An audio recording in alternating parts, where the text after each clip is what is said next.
And then, of course, there is this completely dark scene in the forest. My guess is that it was filmed in Alaska at McHugh Creek in Anchorage, but I don't know. I haven't been able to pinpoint the exact location here. It'll be interesting to see where it actually is.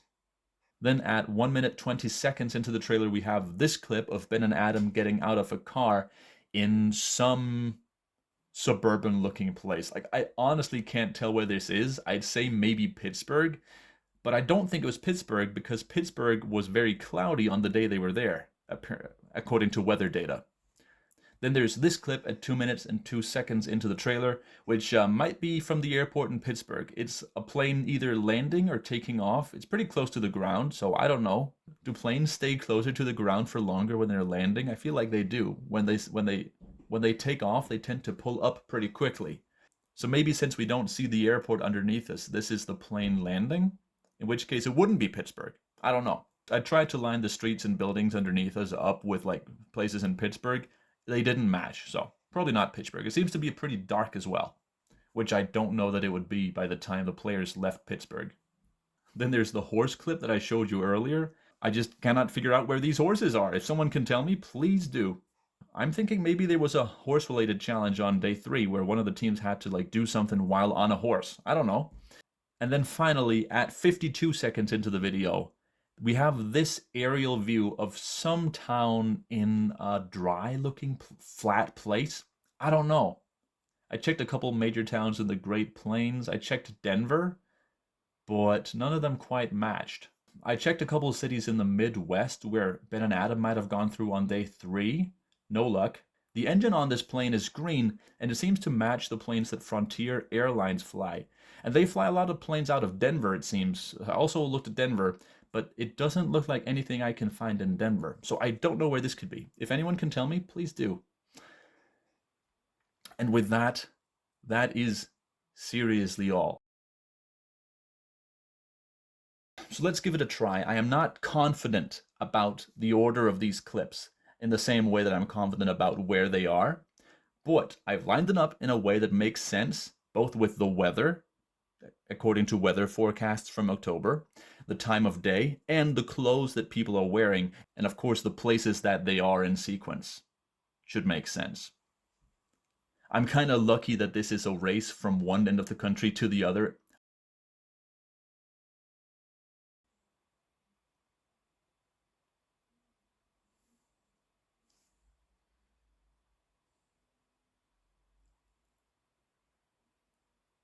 Oh my goodness. Okay, so I've just written a note because I just realized that for almost 4 days now that I've been working on this, I never realized that they didn't start the game on the 24th of October. They started the game on the 23rd of October. I thought it was the 24th because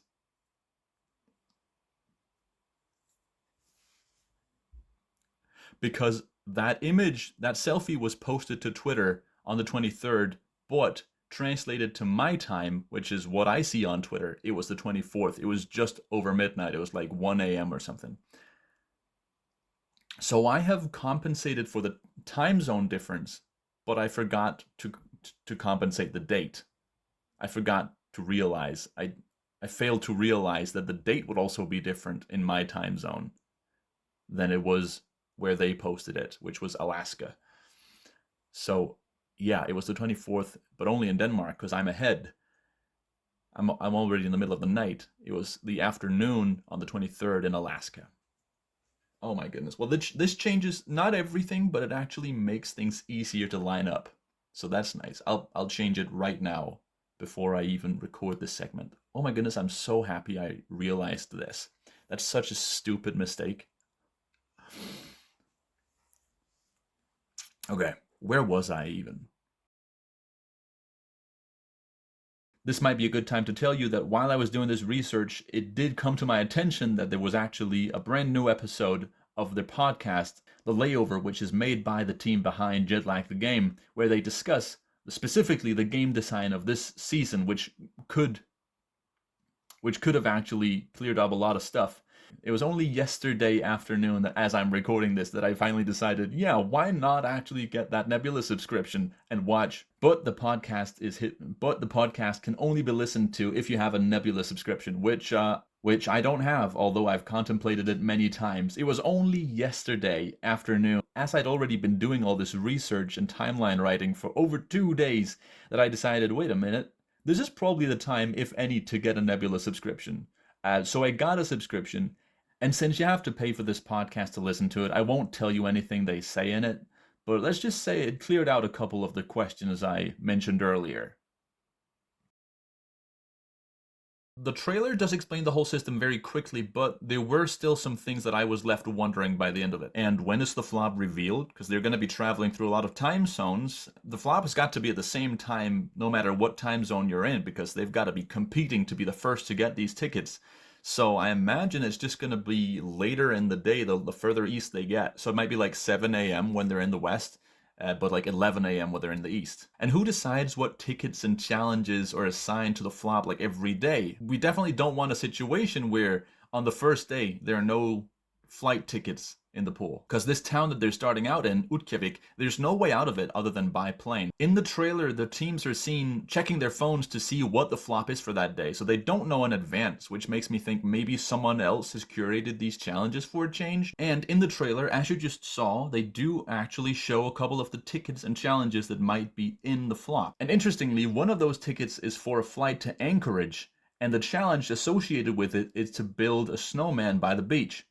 Now, this is interesting because on Twitter, on the day that they started shooting these episodes, Sam, which is one of the players, posted a selfie pic of the whole team at the starting location, as well as 2 images of 2 snowmen that the teams built on the beach. So that is almost definitely a challenge that is in the first flop. However, all the other tickets in that flop that were shown in the trailer are not flight tickets. So if this really is the entire batch of tickets in that first flop, only one of those teams are making it out of Utqiagvik. So the flop that we see in the trailer might not be the actual flop from day one. There might actually be more plane tickets in the flop that day. But Sam does literally say in the trailer that there really is only one way out of Utqiagvik that day. So, it might just be the actual flop of day one. Important to note too is that day one actually starts at 3 p.m. whereas these games usually start at like 6 a.m. So at least the team who doesn't get this ticket isn't going to be a whole day behind that other team, only like 4 or 5 hours,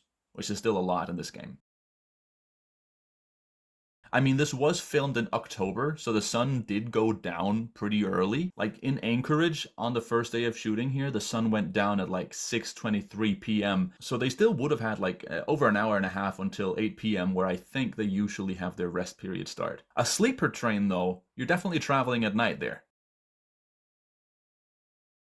Take this airplane below me. It's the wing of a plane from Alaskan Airlines. But that's pretty much all we can see, because we can't even see much of the ground below us. We can see a little bit though. There's a lake, and it seems pretty flat, maybe with some mountains in the background. Well, remember the Welcome to Boise sign from before? Somebody must have arrived in Boise, Idaho, in an airplane. Well, I went looking on Google Earth, and yes, it turns out this is actually a view of the neighboring city, Nampa, over there in the distance, next to the lake, Lake Howell down here to the south. We are going to be up here somewhere, and we're looking down. If we line the lake up like this so it looks like it does in the footage, we actually see that the farms down here line up exactly with what we see in the lower right image from the trailer. And I checked the other farms, they do line up, I promise.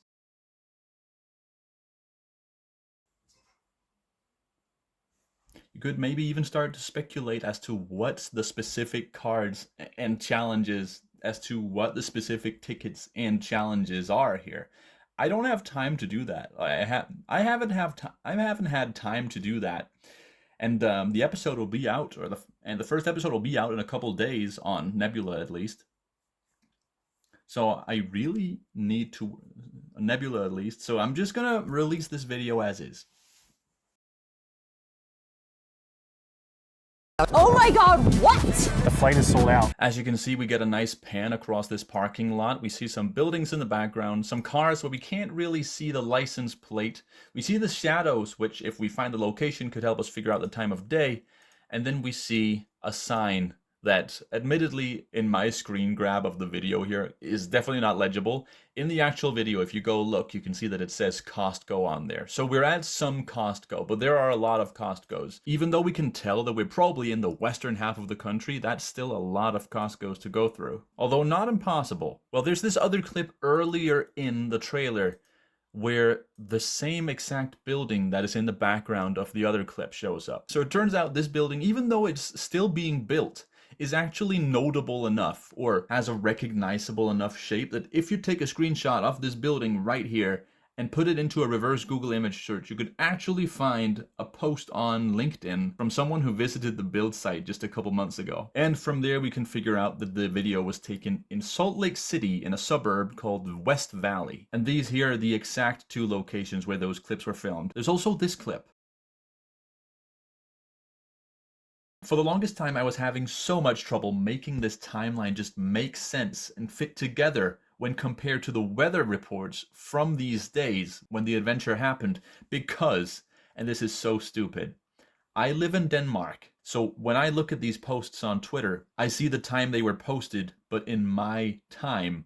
I translated the time, but for the longest time, I only realized this today while recording. I had forgotten to also compensate for the date difference, because in Denmark it was 1 a.m. in the night on the 24th, as these pictures were posted on the 23rd. This gave me such a headache, and I only now noticed that I've actually had to go ahead and change this whole timeline while I was doing the recording. Well, I had to pause the recording. But now it finally makes sense, okay? So I'm pretty confident with a lot of what I'm going to say here.